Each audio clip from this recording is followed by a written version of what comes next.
اور اب اللہ کی شان دیکھو کہ اس کنویں کے قریب ایک قافلہ آوارد ہوا اور انہوں نے پانی کے لیے اپنا سقا بھیجا تو اس نے کنویں میں ڈول لٹکایا، یوسف اس سے لٹک گئے۔ وہ بولا زہے قسمت، یہ تو ایک لڑکا ہے، اور اس کو قیمتی سرمایہ سمجھ کر چھپا لیا۔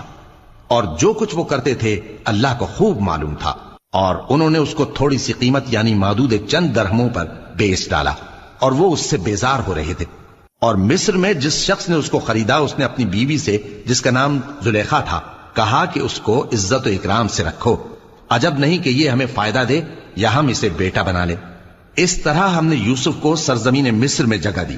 اور غرض یہ تھی کہ ہم ان کو خواب کی باتوں کی تعبیر سکھائیں،